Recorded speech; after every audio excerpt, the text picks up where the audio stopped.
Photo और मैं स्तब्ध रह गया।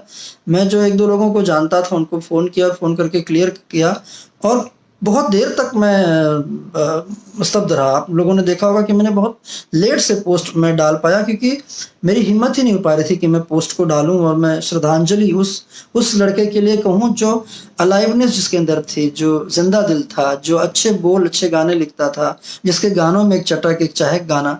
मेरे लगभग गाने उसने लिखे हैं, इतने अच्छे-अच्छे गाने लिखे हैं, तमाम लोगों के लिए अच्छे-अच्छे गाने लिखे हैं। उसके कोरोना हुआ और अचानक कोरोना के बाद पता लगता है कि उस लड़के की मृत्यु हो गई। मृत्यु के बाद इतनी बड़ी राजनीति, इतनी बड़ी सारी बातें, उसके बाद इस तरह की बातें करना, मेरे समझ में एक चीज़ नहीं आता है कि जिस इंडस्ट्री में हम लोग काम कर रहे हैं, अपने नाम, अपने सम्मान को बनाने के लिए हर व्यक्ति यहाँ पर आए हैं। 2 पैसा कमा के अपनी ज़िंदगी को और सुकून और बड़े तरीके से जीने के लिए यहाँ पर आए हैं कि हमें सुकून भरी ज़िंदगी मिले, ताकि जीवन में कोई कठिनाइयाँ, कोई कष्ट हो तो हम उससे निपट सकें। आज श्याम का नाम कोई छोटा नहीं रहा है। श्याम देहाती का नाम बहुत बड़ा नाम रहा है। जब श्याम देहाती आए थे तब इतना बड़ा नाम नहीं था श्याम देहाती का। उसने ग्रेजुअली अपने आप को मेहनत किया, अपने नाम को बड़ा किया और नाम बड़ा हुआ श्याम देहाती का। मरने के बाद उसके नाम को छोटा कर देना, ओछा कर देना कि मैं ये मदद कर रहा हूँ, मैं वो मदद कर रहा हूँ। और चटुकारिता की तो हद है कि लोग कह रहे हैं कि फलाने भैया इतना पैसा दे रहे हैं, भैया ये कर रहे हैं, भैया खुद आके रो रहे हैं। झूठ का रोना, आंख में उंगली डाल डाल के आंसू ढूंढ रहे हो और ये कह रहे हो कि मुझे इतना कष्ट है कि आज मेरा अपना सगा भाई होता तो इतना कष्ट शायद ना होता। तब इसका मतलब आप भाइयों का प्रेम जानते ही नहीं हैं। इसका मतलब आप अपने सगे भाई से भी प्रेम नहीं करते हैं। कौन सा ऐसा भाई होगा जो ये कहेगा कि आज मेरा सगा भाई जगह पर होता तो भी मुझे इतनी तकलीफ नहीं थी जितना उसके लिए हुआ है। जो आपके साथ बचपन से लेकर आज तक 35-40 साल जो आपके साथ गुजारा होगा, हैं, उसके लिए उतनी मोह नहीं रह गई तो आप दूसरों के लिए क्या मोह दिखाएंगे? नहीं दिखाएंगे आप मोह। आपको तो सिर्फ साल 6 महीने से जो आपने अपने साथ साट लिया था उसको अपनी ग्रुपिंग, अपनी टीम बना के घूम रहे हो कि ताकि मेरे टीम के माध्यम से किसी और का गाना नहीं लिखना, कहीं और आने मत देना, कहीं और जाने मत देना। ये जो टीम गिरी करना, टीम गिरी के तहत मेरे फेसबुक को हैक कर देना, इसको बंद करवा देना, फेक रिपोर्ट मरवा देना, ये क्या है? कितना करना है? हद है। और हद तो तब है जब बार बार ये कहे कोई, जैसे धनंजय मिश्रा जी एक्सपायर हुए तभी भी कहा गया कि मैं मदद कर रहा हूँ, मैं, अरे मरने के बाद तुरंत आदमी कहीं गिर गया क्या? उसकी प्रतिष्ठा खत्म हो गई क्या? मैंने तो सुना है लोगों के बाद, मरने के बाद लोगों के मूर्तियां, स्टैचू बनती हैं। वो तो नहीं बना सकते किसी के लिए, कोई श्रद्धांजलि सभा नहीं अगर रख सकते हो तो कम से कम बेइज्जत मत करो लोगों को। उसने अपने बल पर अपना घर गांव का बढ़िया खूबसूरत बनवाया है, उसने अपने बल पर फैक्ट्री खोली थी, उसने अपने दम पर गाड़ी खरीदी हुई थी, अपने दम पर मुंबई जैसे शहर में रह रहा था वो लड़का, और आज अचानक वो उसकी डेथ होती है और आप कुछ एक लोग आप सीधा राजनीति खेलने लगते हैं कि मैं मदद करूंगा, मैं ये करूंगा, मैं रात भर सोने। अरे आपको तो पता था सुबह 10 बजे से। आप जो दोष डाल रहे हैं दिनेश लाल यादव निरहुआ जी पर या रवि किशन जी पर, उनको तो पता ही तब चला है जब वो क्या नाम है, रवि जी को जब डेथ हो गई है। दिनेश जी से मेरी अभी बात हुई थोड़ी देर पहले। दिनेश जी ने मुझे बात बताई कि सर मुझे जब मालूम पड़ा, कवि जी का फोन आया कि श्याम देहाती बहुत सीरियस कंडीशन में है, मैंने तुरंत श्याम देहाती के साथ एक लड़का था उसको फोन किया। मैंने कहा जो वहां पर नर्स उनसे बात कराओ। बात करते करते उतनी देर में ही उन्होंने कहा कि वो फोन स्विच ऑफ हो गया, मतलब वो बैटरी शायद चली गई।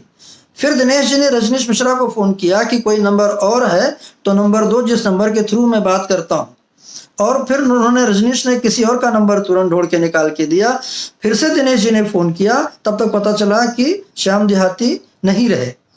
ये सच्चाई, ये मेरी बात हुई है, दिनेश जी के साथ हुई है, ये रवि जी के साथ बात हुई है, मेरी समर के साथ बात हुई है, मेरी विकी के साथ। विकी ने भी मुझे ये बात बोली कि सर मुझे भी जाने में थोड़ा लेट हो गया, जब तक मैं गया तब तक मैं जब चिल्लाने लगा तो वहां से कोई आया नहीं। फिर थोड़ी देर बाद जब मैंने शीशे पर मारना शुरू किया, मारा तो एक कंपाउंडर टाइप का एक लड़का है, उसने कहा कि वो तो नहीं रहे। और ये कहा जा रहा है कि मैं रात भर नहीं सोया, मैं सुबह से परेशान था, मैंने वो इलाज के लिए कोई कसर नहीं छोड़ी, मैं खुद को बेच देता, जितना पैसा लगता लगा देता। क्या ड्रामा है, क्यों ड्रामा है, कितना गिरोगे यार तुम? क्यों ये झूठ के आंसू बहाने का, क्यों करना ये सब? क्या चाहते हो इस इंडस्ट्री से? अरे यहां तो सिंपैथी मत गेन करो। लोग चाहते हैं तुमको, जितने चाहते हैं उतने चाहते हैं। इसके अलावा ये करके तुम्हारे प्रति लोगों की चाहत नहीं बन रही है, चाहत खत्म हो रही लोगों, क्योंकि अब लोगों को तुम्हारे बारे में पता चल रहा है। तभी तो तुम कह गए ना अपने मुंह से कि मेरा अगर सगा भाई होता तो शायद मुझे तकलीफ नहीं होती। इसका मतलब तुम किसी को नहीं चाहते। तुम अपने सगे भाई हो कि नहीं हो, तुम क्या इंडस्ट्री के होगे, तुम क्या इस परिवार का हिस्सा? तुम खुद को परिवार बोलते हो ना, कोई तुम्हारा परिवार नहीं है ना, तुम किसी को परिवार मानते हो? कुछ नहीं मानते हो तुम। अगर परिवार मानते होते तो ये सारी बातें नहीं होती। तो इस तरह की बातें जिसका मौका पड़ता है उसके बारे में नहीं बोलते। जीते जी तो लोगों के पीछे राजनीति करते हो, लोगों का कैरियर डुबाने में लगे रहते हो, मरने के बाद भी किसी के चिता तक नहीं शांत होती है, उसके बाद भी राजनीति नहीं करते। समर सिंह ने बहुत अच्छी बात बोली अपने उसके अंदर, क्या नाम है, कि यार चटुकारिता की भी हद, इतना भी मत लोग करो। कुछ न, क्या लोगों ने किया मुझे मालूम है, क्यों इस तरह का, फिर क्यों बोल रहे हो कि हमने किया? अगर मान लो जब तुम्हें सुबह 10 बजे से पता थी और तुम 2 रात से जागे, तब कैसे बेड नहीं मिला? इसका मतलब या तो तुम्हारी कोई पकड़ नहीं, तुमको कोई जानता नहीं, तुम्हारी बात कोई सुनता नहीं, तुम्हारी बात कोई मानता नहीं। और अगर तुम्हारी इतनी पहुंच है, जब तुम अपने आप को इतने बड़े स्टार मानते हो, खुद को अपने आप को सीएम के बराबर का आकलन कर लेते हो, तब तुम्हारे लिए एक बेड क्यों नहीं मिल पाया उस लड़के के लिए? बेतिया से गोरखपुर आने तक के लिए तुम्हें जो है एक ऑक्सीजन बॉटल क्यों नहीं रखवाया गया गाड़ी के अंदर? क्यों नहीं एक प्राइवेट एम्बुलेंस तुमने करवा दिया उस लड़के के लिए, जो पिछले 1.5 साल से सिर्फ तुम्हारे पीछे भाग रहा है? उसका फेसबुक पोस्ट देखोगे तो उसने अपने से ज्यादा तुम्हारे बारे में पोस्ट किया हुआ है। कुछ तो रहम करो यार, जीने दो हम लोगों को भी, रहम करो इस इंडस्ट्री के ऊपर। और तुम बोलते हो ना तुम्हारा पावर है, तुम्हारे गाने बहुत चलते हैं, तुम्हारा स्टारडम है। कुछ नहीं है तुम लोगों का। अगर तुम्हारा स्टारडम होता तो कम से कम तुम्हारी पिक्चरें बड़ी हिट होती। स्टारडम हमारा रहा है, राजकुमार और पांडे का, मेरा रहा स्टार। जब जब फिल्में बनाई है, ब्लॉकबस्टर फिल्में सिनेमा में चढ़ के चलाई है। 3 साल से मैंने कोई पिक्चर डायरेक्ट नहीं किया, ना निर्देशन नहीं किया। 3 सालों में 300 कर्म हो गए इस इंडस्ट्री का। ऑक्सीजन देते आया हूं मैं, जब से भोजपुरी इंडस्ट्री में आया हूं तब से आज मुझे मजबूरन कहना पड़ रहा है। जिस ऑक्सीजन की तलाश में आज दुनिया लगी है ना, वो हमने भोजपुरी इंडस्ट्री को, मैंने। अगर तुमको नहीं विश्वास है, पूछो निशांत उज्ज्वल से, पूछो सरदार बिट्टू को, पूछो प्रवीण को, पूछो जाके डॉक्टर साहब को, तमाम लोग हैं ना, पूछो ना मेरी फिल्मों से क्या क्या कमाई हो। और उनके अलावा पूछिए जाके एक एक सिनेमा हॉल से पूछो, एक एक एग्जीबिटर से पूछो, एक एक बुकर से पूछो, सिनेमा हॉल से लगे हुए ढाबली पान वालों से पूछो कि क्या राजकुमार पांडे की पिक्चरें चलती रही और कितनी चलती रही। सो कॉल्ड खुद को स्टार कहने वाले, लानत है। अब मैं बोलता हूं कि 5 लाख की भी इंडस्ट्री नहीं रखे। तुमने फैंस में लोगों को बांट दिया, ये मेरे फैन, ये तेरे फैन, फैन में लड़ाइयां करवा दी। मासूम जनता के साथ, उनके भावनाओं के साथ खिलवाड़ कर करके, ये मेरा ये तेरा। हाँ, बहुत सही कहा था, बहुत सही कहा था कि 4 मिनट का गाना 3 मिनट का कोई चला लेता है। वो सही में कोई चलाता है, सिर्फ तुम्हारा ही नहीं चलता। नील कमल का देखो, उसका भी 200 मिलियन हो गया। राकेश मिश्रा के भी 300 मिलियन पार कर गया। वो कौन एक लड़का, मुझे नाम ध्यान नहीं रहा, उसका 400 मिलियन गाना पार कर गया। कॉमेडी वीडियो बनाते हैं छोटे छोटे, उसका भी लोगों का 300, 200, एक 50, 30, 10 मिलियन क्रॉस कर जाता है। ये मोबाइल के अंदर क्रॉस करने में मिलियन के व्यू से कोई व्यू होता है? इंडस्ट्री को गर्द में करा के खत्म कर दियो, जिस इंडस्ट्री को 25 साल से सिंचा हुआ है, जिस इंडस्ट्री के लिए तिल तिल हम लोगों ने अपने आप को झेला है।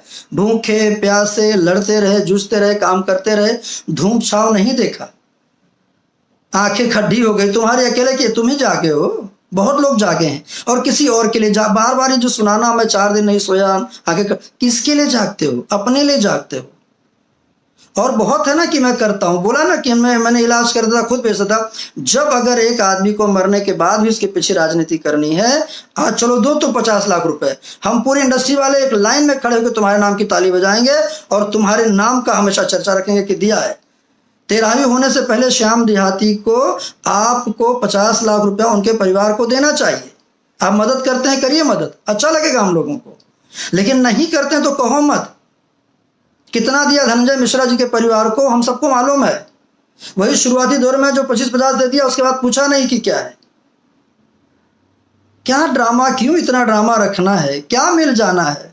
इतने पैंडेमिक, इतने महामारी में भी यार अभी भी नहीं लग रहा है कि यार ईश्वर है। मत भूलो, तुम्हारे 4 टीम 4 चमचे या 4 लोगों को मिला के झूठी सच्ची गालियां, कच्ची कच्ची गालियां हमको दिलाए हो। याद रखना, यहां से निकली हुई है। और जो लोग अभी भी मजाक मेरा उड़ा रहे हो ना कि क्या हुआ केस का, FIR का क्या हुआ, लोग अभी भी मैं देख रहा हूं, मैं सबके स्क्रीनशॉट रख रहा हूं कि सुना है जेल जा रहा हूं, देख लेंगे बाद में। कहां जाओगे तो बाद में पता चलेगा। कानून व्यवस्था को जितना कमजोर समझ के रखे हो ना, उतना मत समझना, मैं बता दे रहा हूं। और अभी